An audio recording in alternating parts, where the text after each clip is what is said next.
mostrar as conexões da fonte com a placa-mãe e os devidos periféricos. Vamos lá?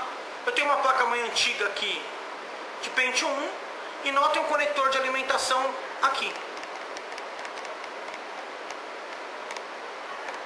Esse é o conector de alimentação AT. Na fonte AT, eu vou ter dois conectores, o P8 e o P9. Eles são separados mesmo, e na hora de conectar, você tem que tomar cuidado para não ligar invertido, já que eu posso ligar ele assim ou assim. Nessa posição você vai danificar o seu computador. O correto são os fios pretos juntos e para dentro. Então a conexão vai ser feita dessa forma, com os fios pretos no centro. Na hora de conectar tem uma dica: você entra com o conector inclinado, levanta e abaixa. A mesma coisa no segundo pino. Está aí uma placa-mãe alimentada por uma fonte AT. A fonte AT também tem outra característica, que é esse cabo grosso e preto. Notem que aqui eu tenho que ligar o botão. Esse é o botão de uma fonte AT. Notem que no centro do botão eu tenho uma divisão, separando um lado do outro. Aqui na fonte, eu tenho uma tabela nessa região que mostra como o botão deve ser montado. Então aqui vocês podem ver o desenho. Eu vou colocar o botão seguindo a mesma orientação do gráfico. E vou ligar de um lado os fios escuros e do outro lado os fios claros. Ele manda ligar aqui, ó, o preto e o marrom na parte de cima. Preto aqui, marrom aqui, conforme a ilustração. E na parte de baixo, o branco e o azul. Então está montado o botão da fonte AT. No caso de uma fonte ATX, não é mais necessário ligar o botão, já que o painel frontal é ligado diretamente à placa-mãe. Como você pode ver nessa outra videoaula, clicando na imagem que apareceu aí. Vou mostrar agora uma fonte mais moderna, com uma placa-mãe mais moderna. Aqui eu tenho uma placa-mãe de um processador LGA 775, pode ser um Core 2 Duo, Core 2 Quad, Pentium Dual Core. E nessa placa-mãe vocês vão observar que o conector de alimentação é diferente.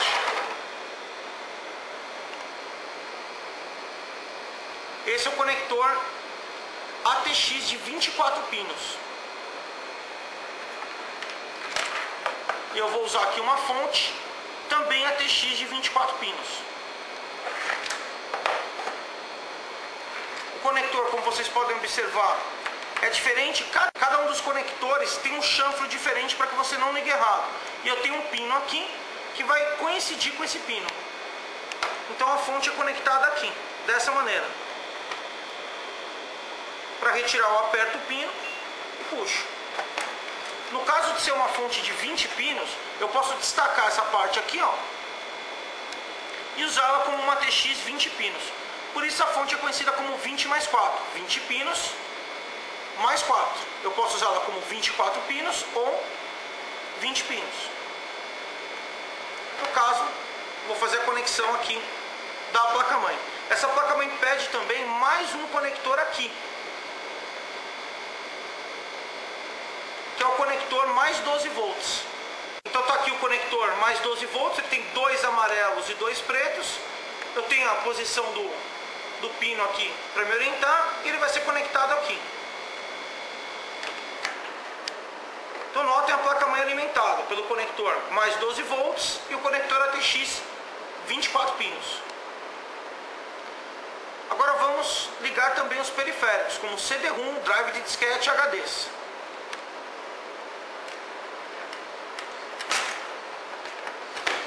Vou começar aqui com a alimentação dos hard disk. Eu tenho dois modelos de hard disk. O modelo PATA ou IDE, que eu tenho esse tipo de conector de alimentação, a qual eu vou usar qualquer um desses conectores da fonte, são todos iguais. Já com o amarelo é 12 volts, o preto é 0 volts e o vermelho são 5 volts. Então eu tenho 1, 2, 3, 4 conectores nessa fonte. Eu posso usar qualquer um deles. E ele tem um chanfro aqui na parte de cima. Notem um chanfro aqui, ó, que impossibilita que eu ligue errado, já que a parte de baixo é quadrada e a parte de cima é chanfrada. Eu vou tentar conectar aqui errado para mostrar que não é possível, notem. E agora da maneira correta, com o chanfro voltado para a parte de cima. Alimentado o HD IDE. Vou alimentar agora um HD SATA. Notem que nos HD SATA, o HD mais moderno, é completamente diferente. Eu tenho o conector de dados e o conector de alimentação aqui. Esse é o conector de alimentação SATA. Note que ele é bem mais delicado, ele tem um formato de L na sua parte interna. Então eu só posso ligar de uma maneira. Notem o L aqui no conector, ele faz esse formato. Vou conectar então da maneira correta, ele só entra de uma forma. Está alimentado o meu HD.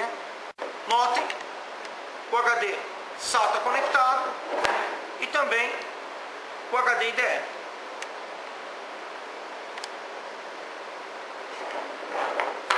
Vou agora mostrar o CD-ROM.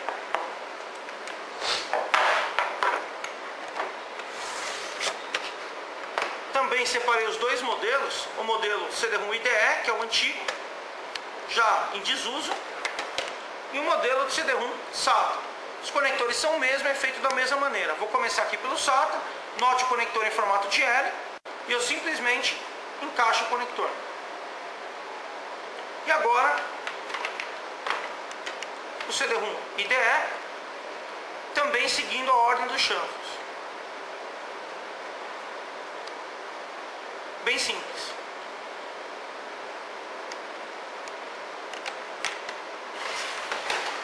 E por último, o disquete. É um hardware já obsoleto, mas vai que você encontra alguma unidade de disquete aí para trabalhar com ela, não tem problema nenhum. O conector é esse. Notem que ele tem um chifre na parte de cima e na parte de baixo ele tem uma ranhura, um corrimão aqui na lateral e uma trava. Então na hora de conectar, notem, eu tenho aqui o conector de alimentação, o chifre vai para a parte de cima e essa parte onde eu tenho uma ranhura com corrimão para baixo. Então dessa maneira até o final está conectado o disquete. É isso aí, espero que vocês tenham gostado. De uma maneira bem simples eu mostrei aqui os conectores que eu tenho numa fonte, o conector de alimentação da placa-mãe, os conectores tipo Molex para conexão de HD, o conector para HDs e DVDs SATAs e o conector de disquete. E também as antigas fontes AT. E essas outras videoaulas você vê no meu site, professorramos.com, compartilhando conhecimento. High power. Nossa, é um cameraman.